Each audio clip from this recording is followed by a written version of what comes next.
I welcome you to the second session of C and C++ aptitude preparation session.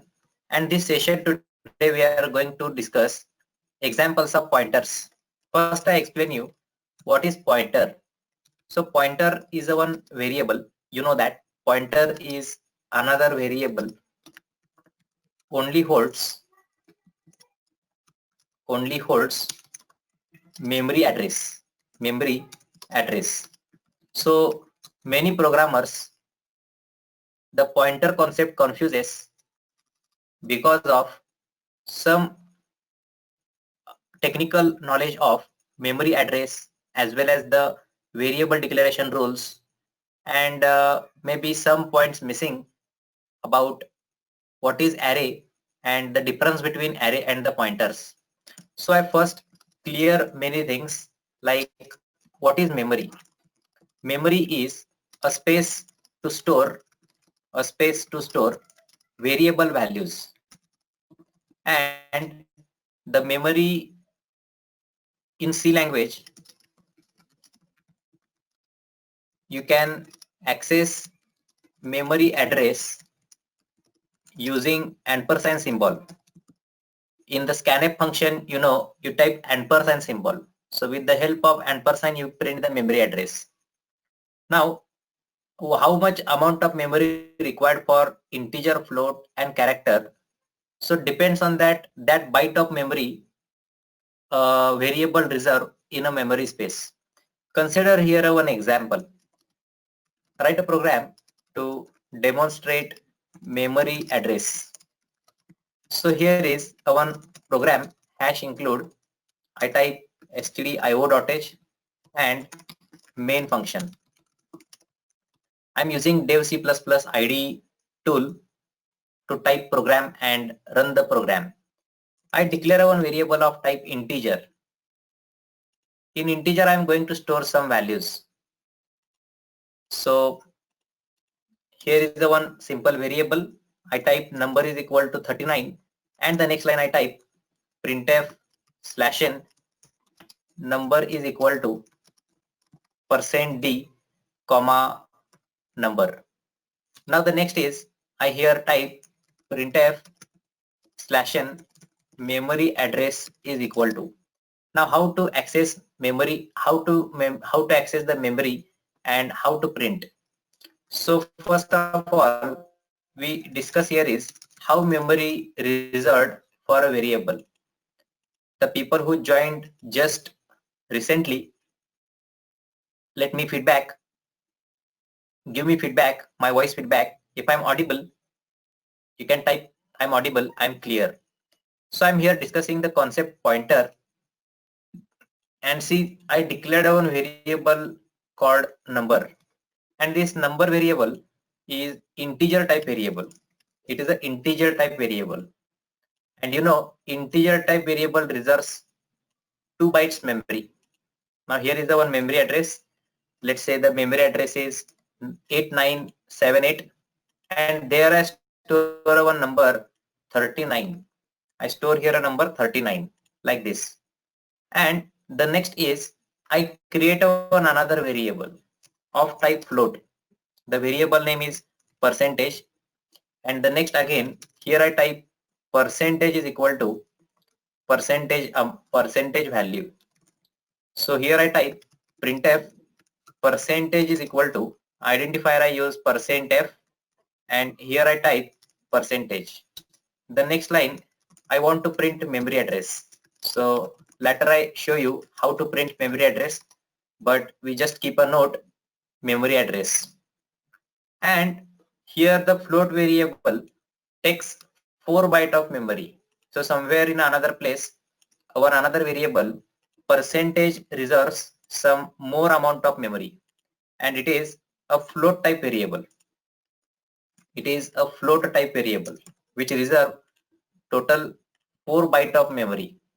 Okay, it reserves total 4 byte of memory. Say 8923 is a memory address. And now here I store our value 89.23. So this is the value, float value. Another one variable I create that is of type character, and in the character memory space I store one single character, it is A. The next line I type printf ch is equal to %c comma ch, and the next line I type /n memory address is equal to %c comma, oh actually not %c, so just I keep blank. Now we have total 3 different variables. So here is our extra another variable, it is of type character and the memory address is 8911. The variable name is ch and it is of type character, okay, where I store a single character as a A. It is char type. Done. So this is small a. So there are 3 different variables. Actually, how they reserve the memory space in the system, the temporary memory we use, it is a RAM, right? So in your system, some GB of RAM you installed already, but some amount of memory space reserved by a compiler, C compiler. So maybe the RAM is of 8 GB, but compiler reserves only 2 KB or maximum 10 MB of the space in the temporary RAM memory. And that memory address begins with 0. So memory address begins with 0 and ends at long int, ends at long memory size. Instead long, I here show you where the memory address ends. Ends at one nth position. Now how to find that nth position?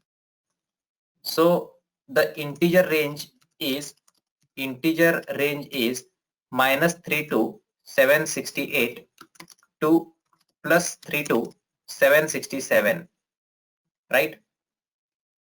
-3 to 768 to +3 to 767. But this range is in Turbo C++. The compiler Turbo C++, if you are using, the range is correct. But if you are using Dev C++, or maybe you are using CodeBlocks, or maybe you are using Eclipse. So there the memory range is -214748 3648 up to +214748 3647, a big range. So the memory address in Turbo C++ starts with 0 and ends at 65535.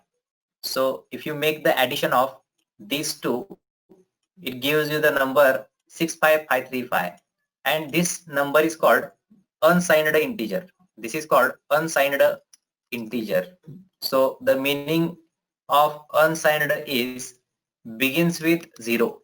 Okay, so it begins with 0. So you can make the addition of these two, so you will get one big number here, 0 to n. So what I told is memory address begins with 0 and ends at nth position, that is unsigned integer. Here it ends the position. This session I am just going in more depth because pointers most of the interview and aptitude questions, they challenge you, and that's why if you completely know the concept of pointer, you can solve such examples very fast, and as well you can solve correctly. So you just remember some points of memory address. So now consider these are the memory address. Here we have all the memory address. Okay, so let's say 0, then 1, then 2, then it is, let's say 3, something is 3, here it is 4, the fourth memory, 5th, 6th, 7th, 8th and some memory. Okay, let's say the memory address here is the 0. This is memory address 7833. The next memory address is 7834. Next memory address is 7835. Then is the 7836. Then is the 7837. Then is the 7838. Then is the 7839. After that 7840, and then the next one is 7841. Like this, the last memory address is 65535. Okay, so they are all the 1 byte memory. Now I declared one integer type variable. So the integer type variable takes how much amount of space?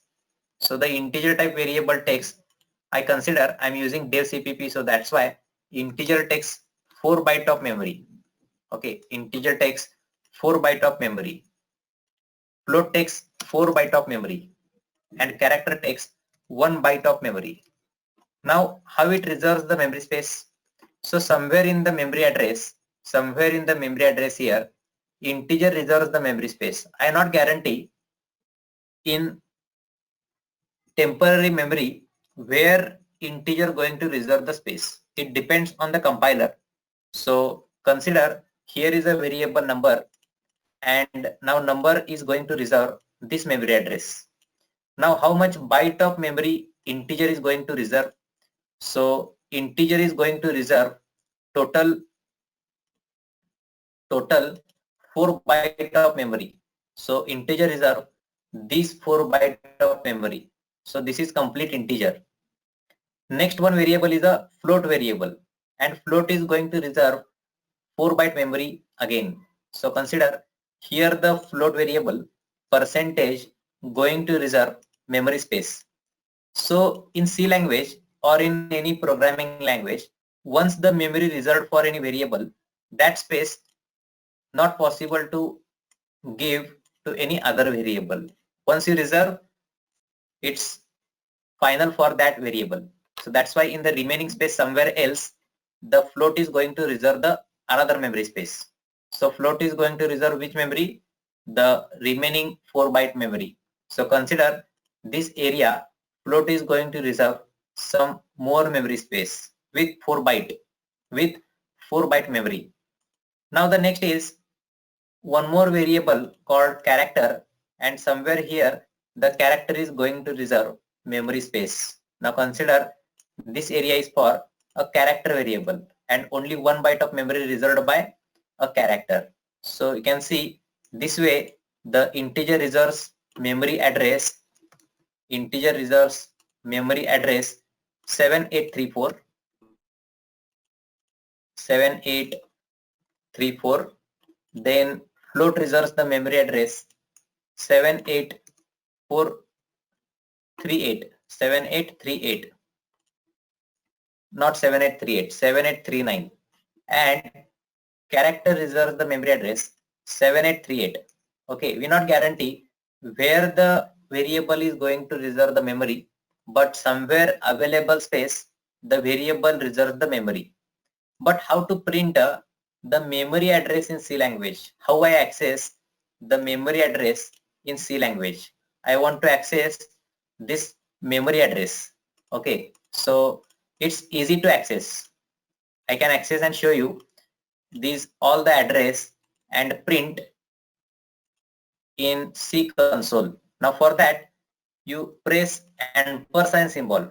With the help of ampersand symbol you can print the answers. Now here I am going to type ampersand.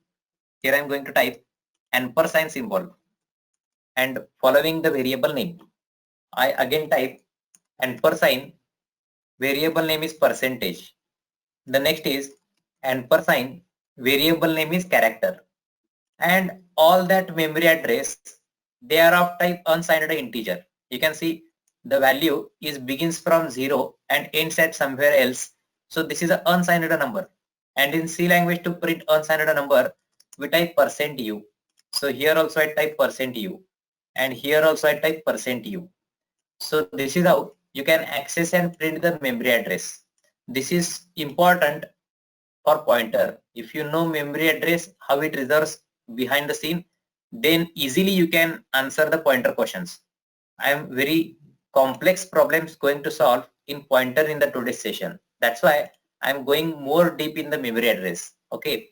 Hope you understood my concepts. What is memory address? Okay, you can feedback me in the chat box. I save this code and I run here. I first on the desktop prepare one folder, that is C and CPP day 2, and there I save this program as program 1.c. I save this code and I'm clicking on this button. After that I click run, and you can see the memory address for integer it comes is just ignore the first 3 numbers. We read only 4 digits. Okay, just to read fast. 7580, 7576 and 7575. So 1 byte of memory is for character.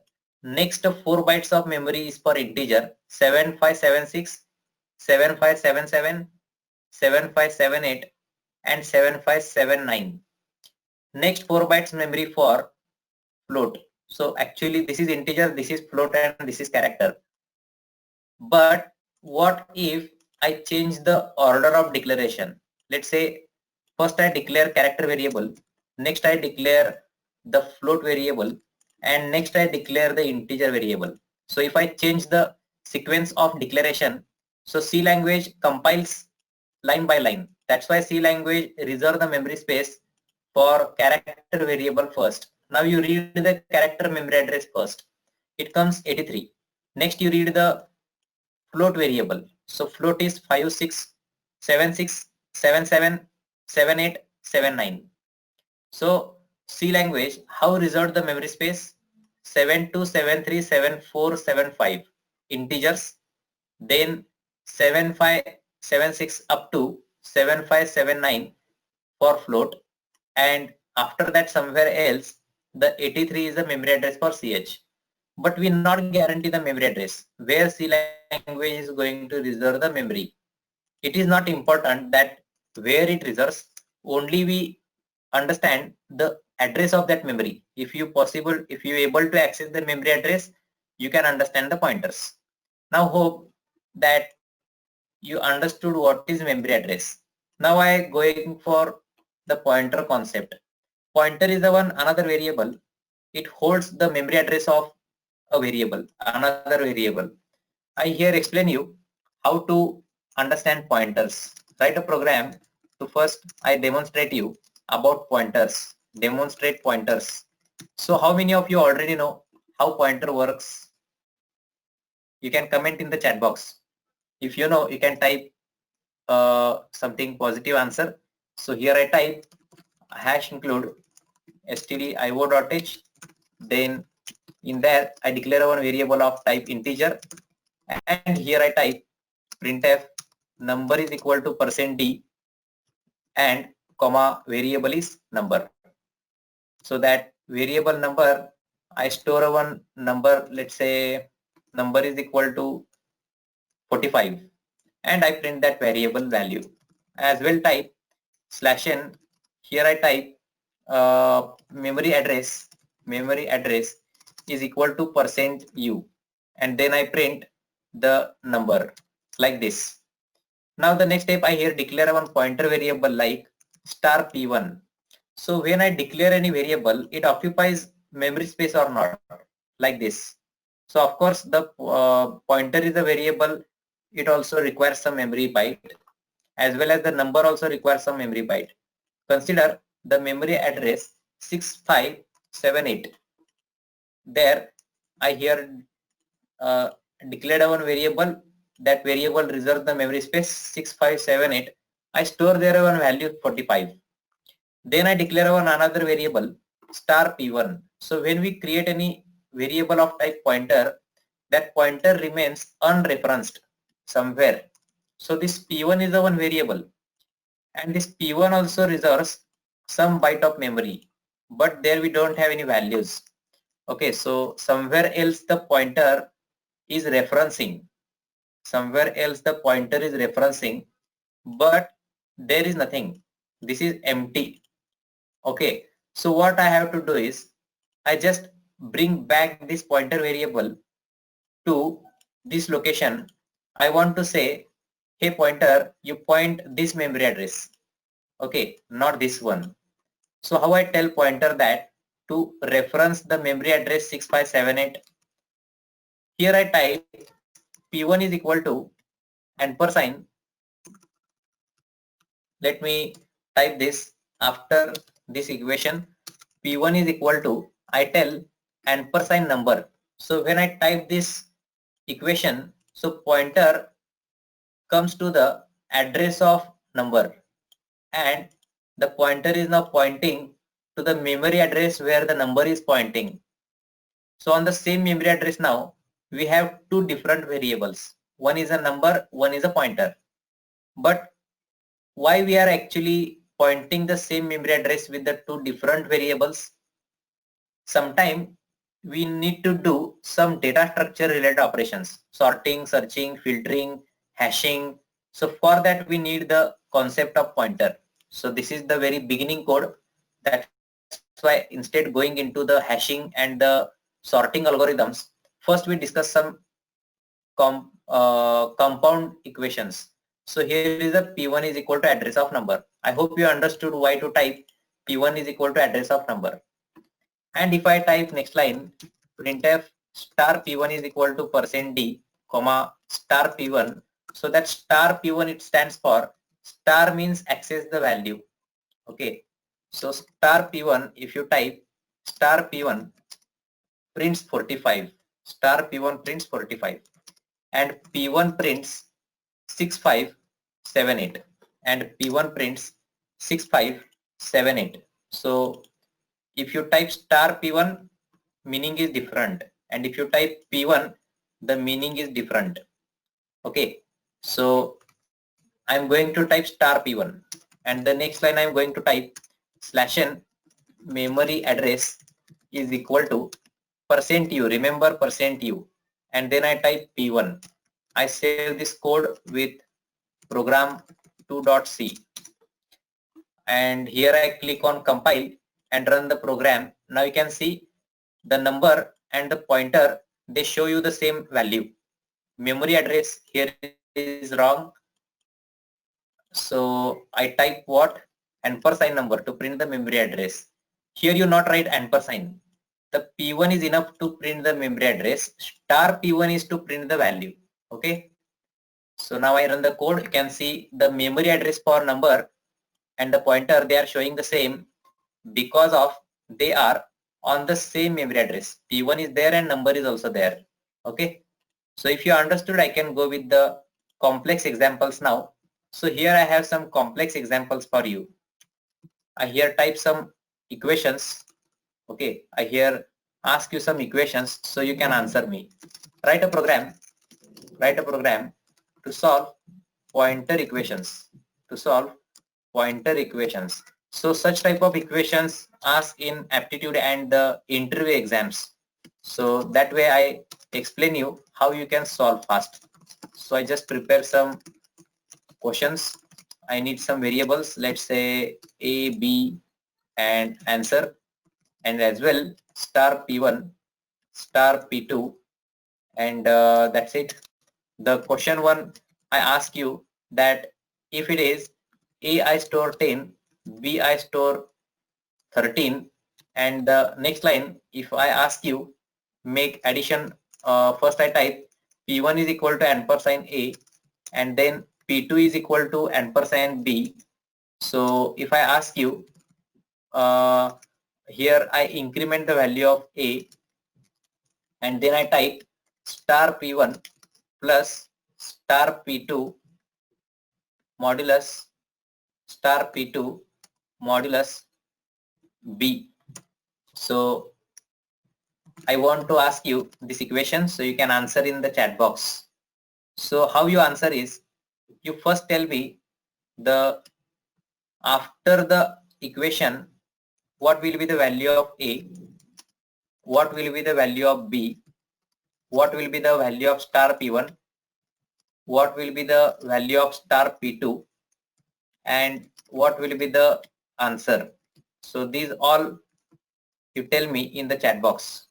So I am going to print all that values A, B, star P1 and star P2 and answer.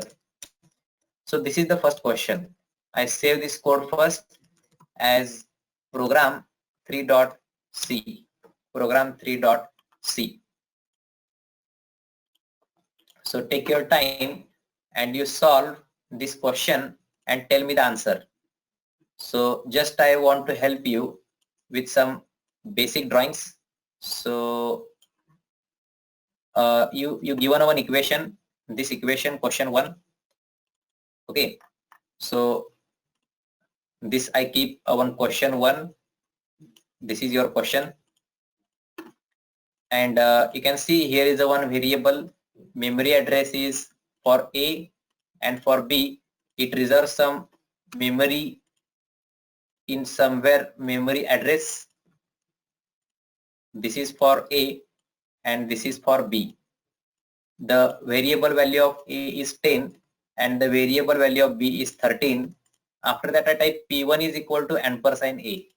So somewhere P1 reserves the memory space, somewhere P2 reserves the memory space, and when we type P1 is equal to ampersand A, so P1 comes to the location of A, P2 comes to the location of B, like this.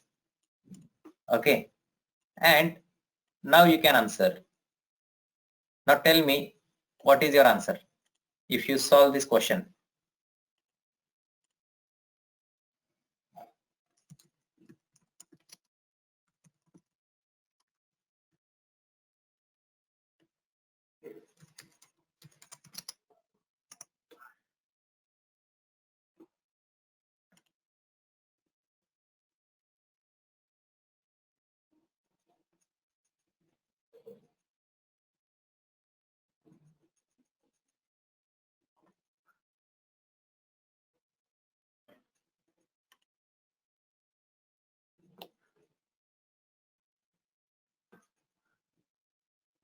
Vinod says A is 11, Rehan says 11. Okay.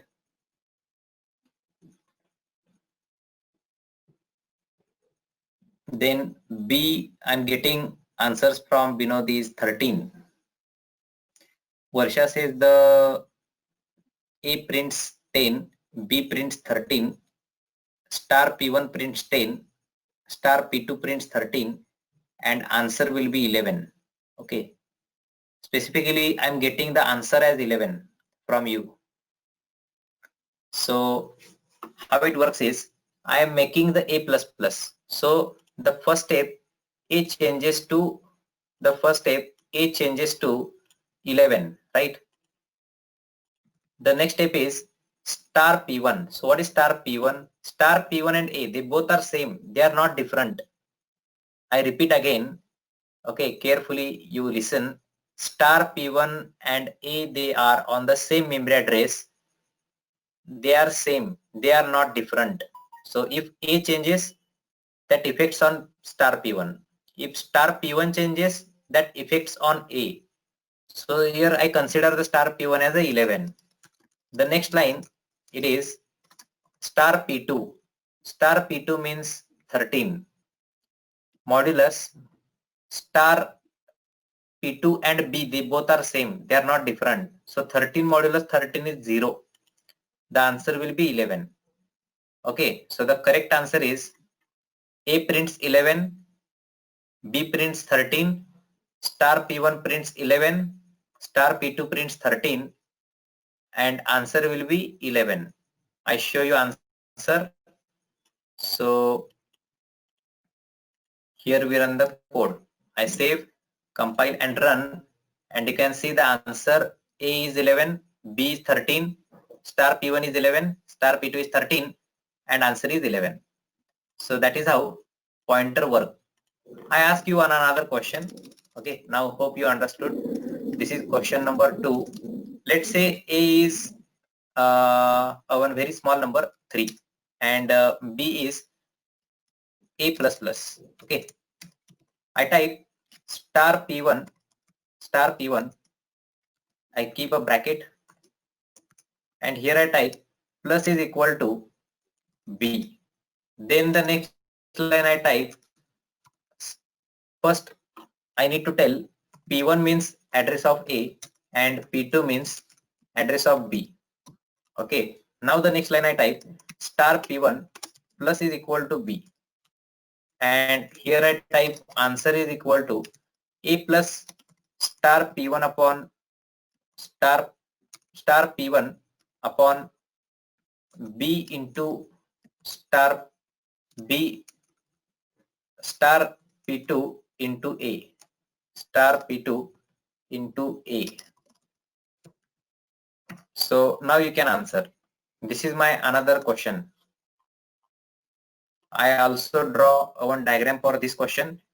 Here I ask you the question number 2. This is question number 2. See, this is the memory address for A. This is the memory address for B. Behind the scene, it is going to reserve some memory space like this somewhere else. And this is A, this is B. Okay. And see, star P1 somewhere it points, star P2 somewhere it points. But when I type P1 is equal to address of A, P1 comes to the memory address of A, P2 comes to the memory address of B here. Okay. The values in the variables A and B, they are 3 is here. So the B will be what? I'm going to type B is equal to A plus plus. This is the postfix operation. And what is the rule of postfix operation? First get, then change. So A becomes 4. But first get, then change. That rule you keep in mind. The next line I type P1 and P2, star P1 plus is equal to B. So what is the meaning of star P1 is equal plus is equal to B? The meaning is P1 increments with B. So the equation meaning is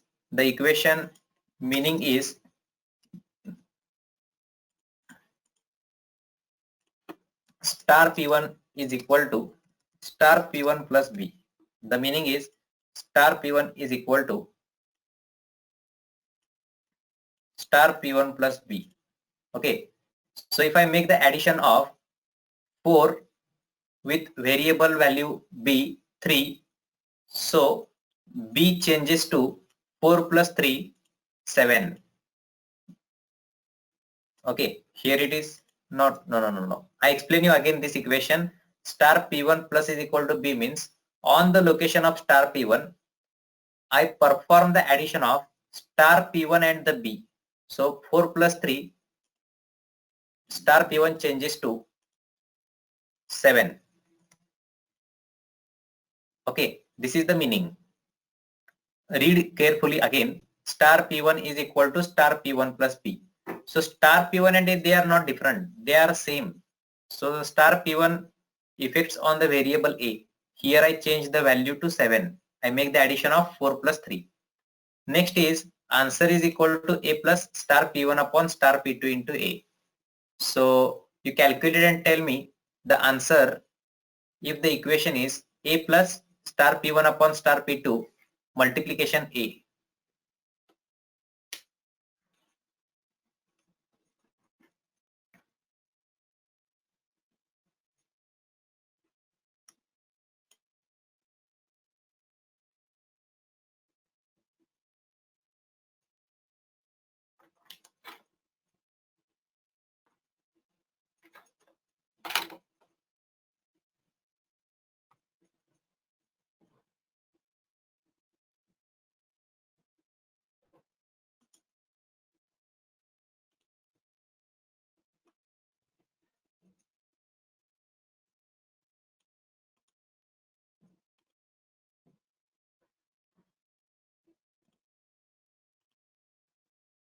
Binod is saying the answer comes 11. Okay.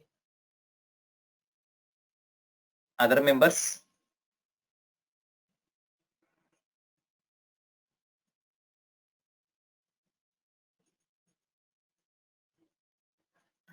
See, the variable value a is what?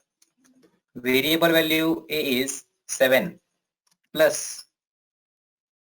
Now, what equation you solve first? Division or multiplication? So you first solve division. So star P1 upon star P2. That is 7 upon 3 multiplication 7. Okay, it is multiplication 7. Okay, so I saw like this. 7 plus 7 upon 3 means what? Only 2, not the float division. It is an integer. Only 2 into 7. So I solve 7 plus 2 into 7 means 14. So 7 plus 14 means what?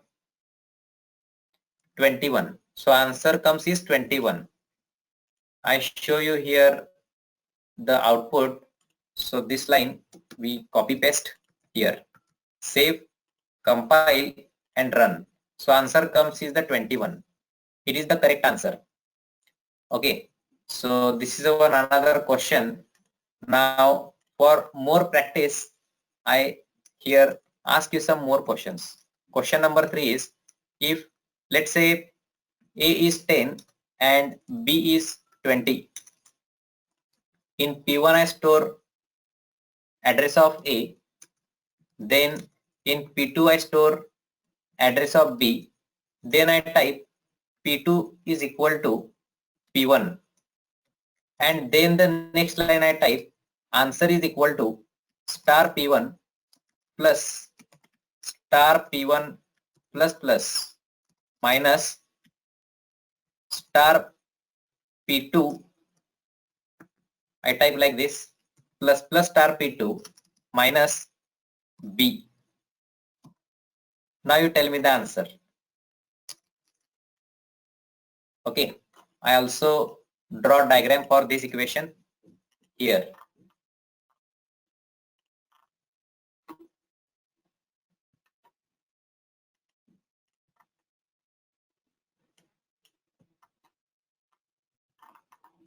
See, the A10, B20, that is okay. P2 is equal to P1, it comes here. Nothing is here now. Okay, P2 leave that's memory address. Right. So now I type the P1, that P1 is what? 10, correct. Now P1 I type as a 10 as it is, but it changes to what? It is changes to 11. Okay, then minus plus P2. Where is P2? So now the P2 is at the location of the same where the P1 is. So I increment the value of that to 12. Now I type here 12 minus what is B? B is 20. Done. Is equal to 10 plus 10, 20. 20 minus 12, 8. And 8 minus 20, minus 12.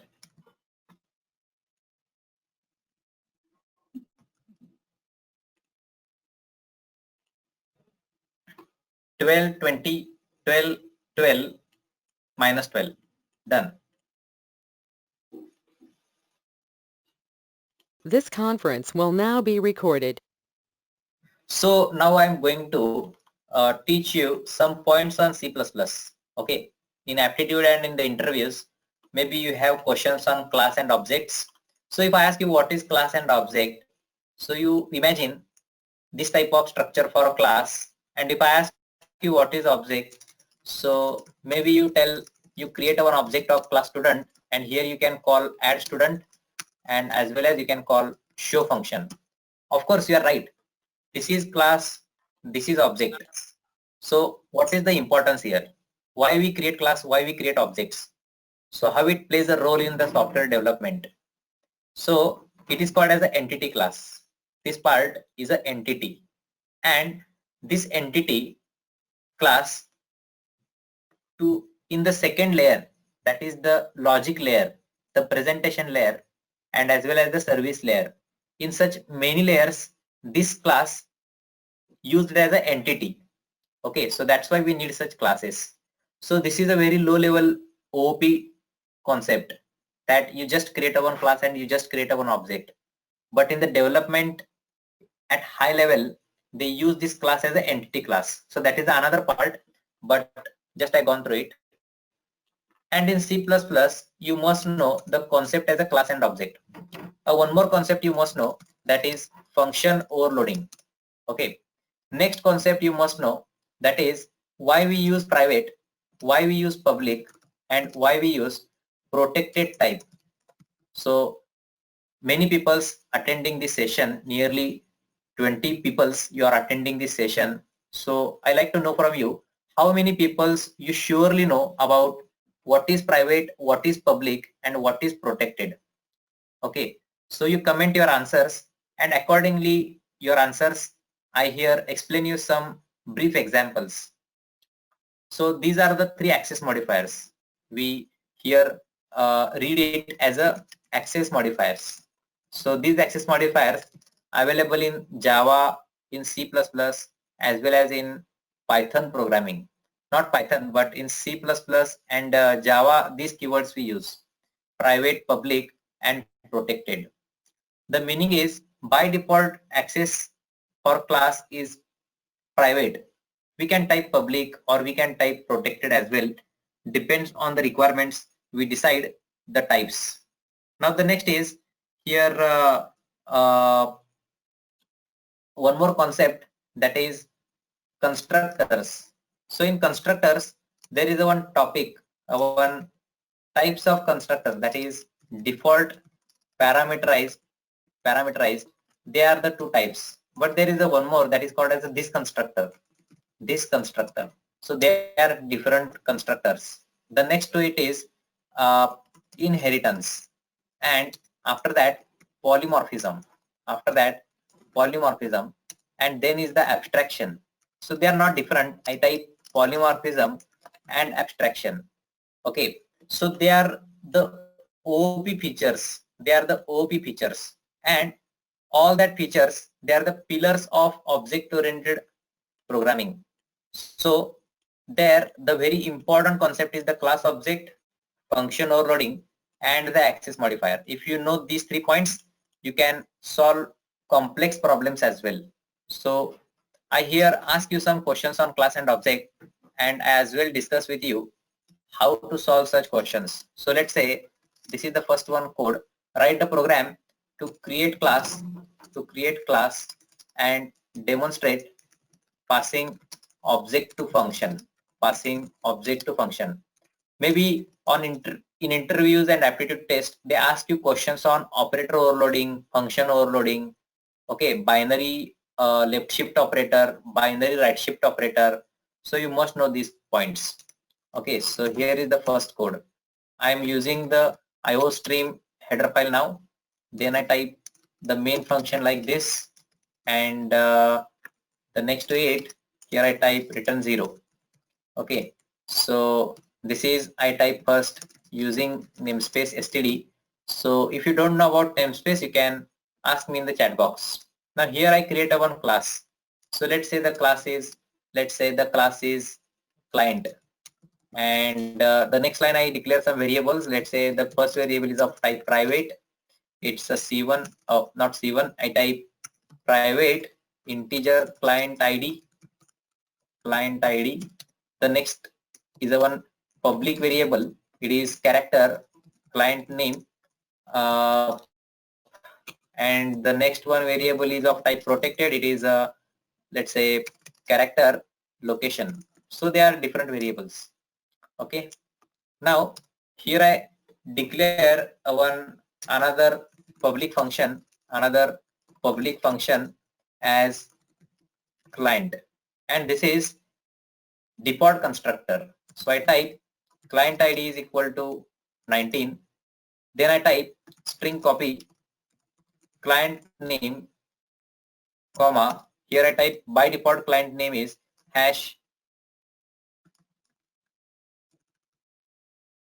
unknown client name, and the next line again I type string copy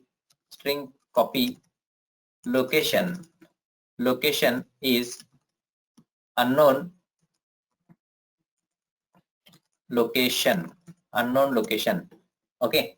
So I need to also include one header file string.h, and I type one another function again client.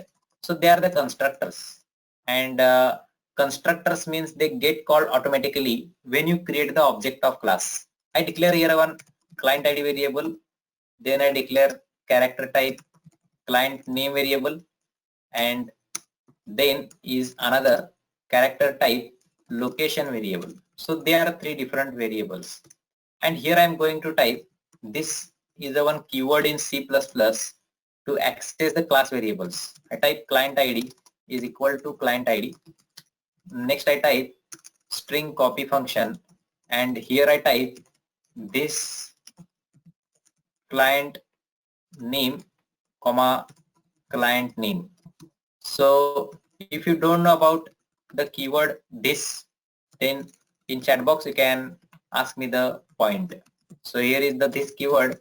I type client name as a client name, not client name, location. The next is the location. So here I type location, and this is location.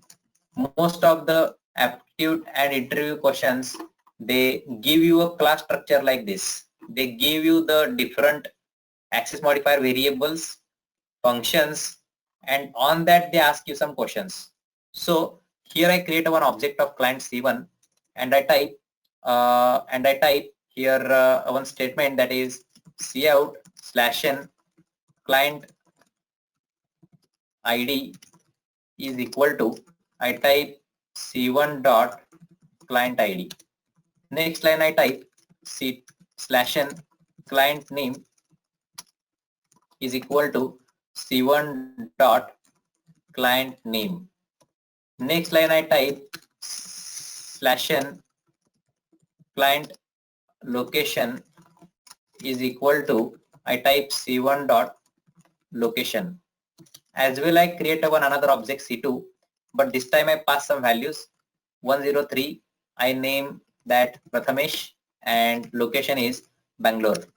Location is Bangalore. Now I ask you the same.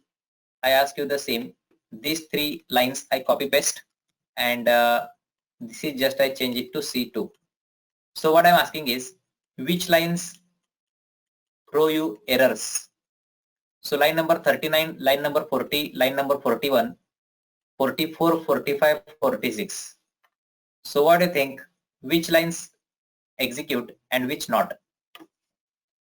I save this code as program 4.cpp. I here given you the different modifiers, function, and I'm asking you one question, that is which lines only work fine, that you answer.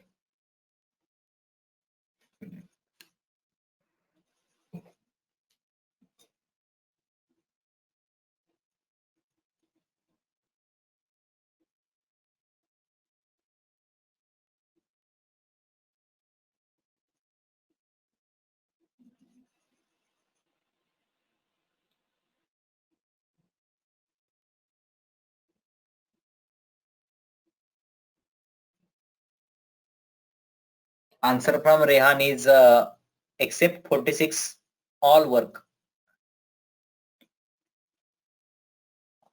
Other members, what do you think?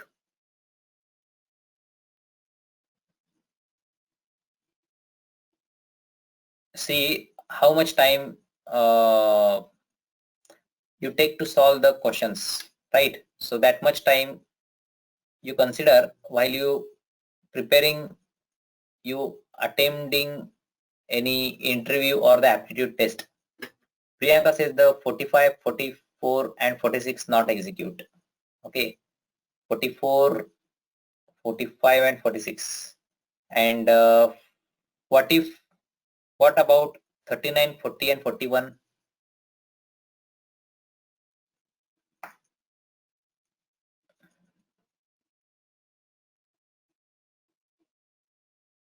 I scroll up, the variables, client ID is private, client name is public, and location is protected.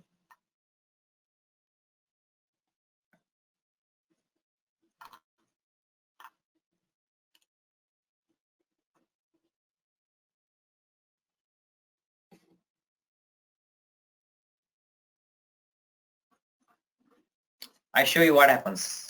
See, I compile the program. So it first says client ID is private. So you cannot access client ID. The point is, I here tell you, private only accessible to class. Okay. Only accessible inside class. Outside class you cannot access private. Second point, public accessible anywhere in the program, and protected accessible only inside class and subclass.